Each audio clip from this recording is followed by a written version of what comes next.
Select Board of the Town of New Haven. Well, Thank you.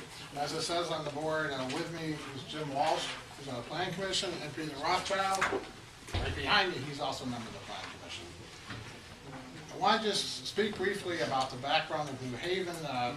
Mr. Chairman, you mentioned it last week, that we have somewhat become ground zero in solar. We have 650 homes. We're very much an agricultural community.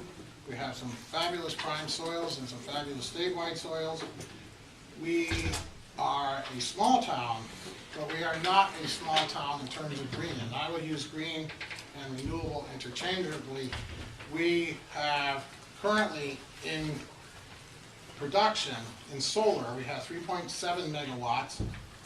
We at one time were the host of the largest solar facility, industrial generating facility called Cross-Pollination. Now it's the second largest in the state.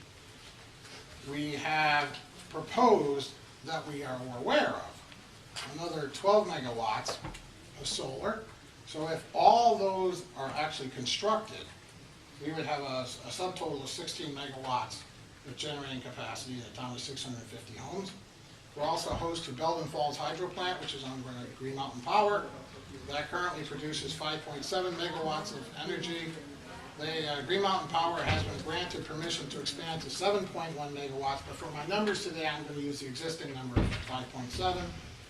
We have a small amount of wind, and even though we're very much ag, we currently, to my knowledge, do not have any biomass or methane digesters, but I suspect that will change.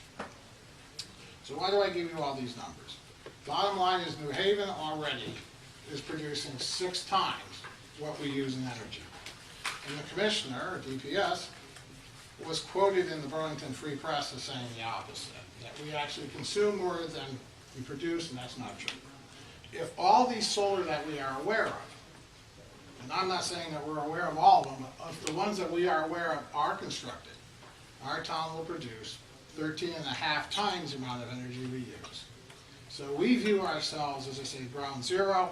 There's many good reasons why solar people come to New Haven. And you listed them off last week, and if you indulge me, I'll list them again. We're relatively flat. We're relatively treeless. We have adequate roads.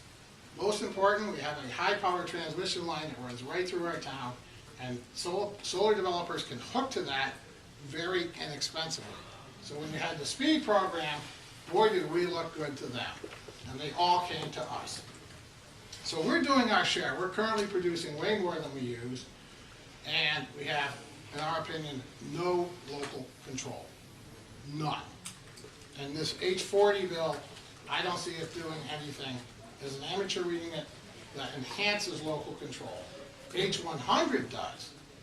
So I would suggest that if H40 proceeds, you might want to consider taking H100 and tacking it on the last 2 pages. But that's just this amateur suggestion.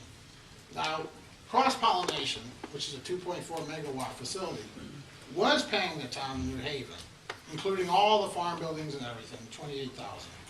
But about $22,000 of that was for solar.